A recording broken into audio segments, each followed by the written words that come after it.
Okay, so this is a unboxing of the small big cubes, which is actually quite an exciting unbox. So I'll start with the Meilong 7. So out of the box, this cube is actually really fast.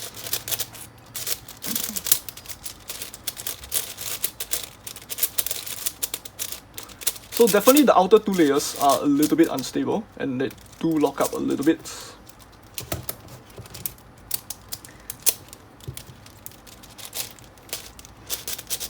But I think this issue can more or less be fixed by tightening the cube slightly, and I think this cube would also be much better with magnets because right now it doesn't have magnets, so I can't really control it as well. And just like the 5x5, if I misalign slightly, like that's the... Okay, actually the cube does cut through. It actually beats the 5x5 already in that aspect, but not very much because like 7x7 is basically full of small pieces anyway, and you need to turn accurately for these events.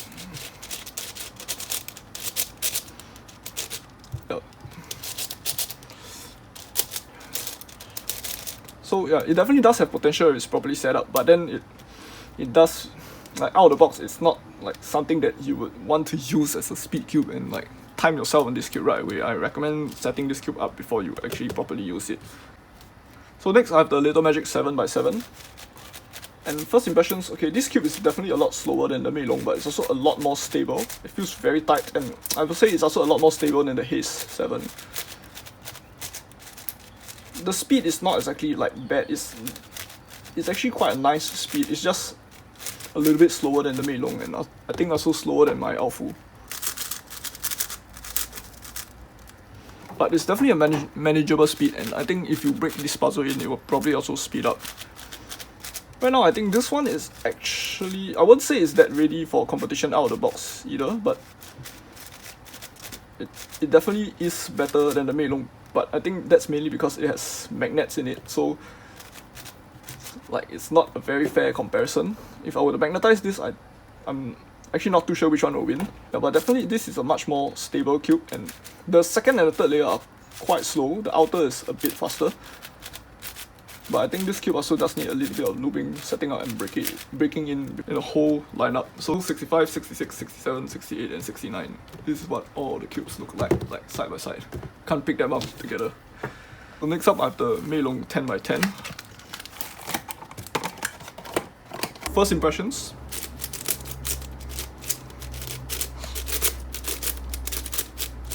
Okay, I think this one is slightly less stable than the 11. I think it's slightly loose, so I might want to tighten it. But definitely it's just really fast, and it also doesn't want to get any deforming lockups. Now if you look at my list of PB singles, the 10 and 11 are actually both 26 minutes. And I think the Meilong 10 definitely does have the ability to like destroy that Shengshou 10x10 that I borrowed a long time ago. Yeah, this cube is definitely going to beat that by a very far margin. So just for size comparison, this cube is said to be 84mm, and this is the Shengshou 8x8, it's 83mm. Okay, let me just line up with the same color as well. So it's almost the same size, but the Meilong 10 is just slightly bigger. But definitely this is probably the best non-WCA big cube I've ever tried. Actually this face is... I think this cube is not equally tensioned because this face is very nice and stable and really fast, whereas this face is slightly loose. And finally I've got the Shengshou 12, so yeah, I'm told to preserve the wrapping on this one, so I have to be quite careful. Okay, first impressions is actually slightly oily out of the box, and it's actually a lot heavier than the Meilong 10 and the Shengshou 8. So, okay, this one is 8 and this is 10, so it's not really a fair comparison, but they still feel like they are the same weight. This cube, I think because of the pillow shape, it does grip a little bit. Like my hands can wrap around the cube a bit more easily, but then it does feel like quite a lot heavier. And okay, it's actually really difficult to turn because the pillow shape and plus the oiliness on the surface really makes gripping this cube a huge problem, and like it really feels extremely pillow on the sides, and like, I'm not gripping it well.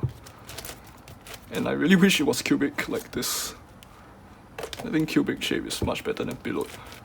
But apart from that, I think the turning itself is it definitely has a nice feel, but it feels like a Shengshou cube, I would say. Because the old generation Shengshou cubes are much louder and crunchier, but whereas this one, it still has that same iconic Shengshou feel. It's just a little bit, it just feels a little bit more modern and slightly softer.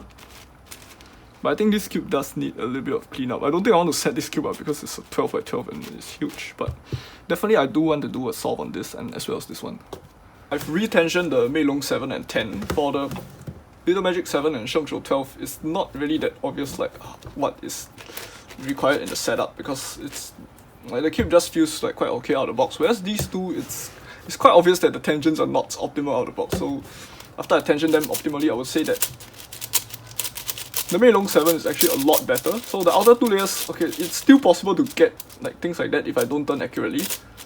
So definitely magnets will help this cube out, but I would say that this cube is much better than it previously was. The outer two layers don't feel like that unstable anymore. They do feel quite solid. It's just that yeah, you do have to turn accurately, but I think for a top level solver, I think all you need to do is just put magnets in this, and you will actually have quite a decently fast, stable, and also really small cube.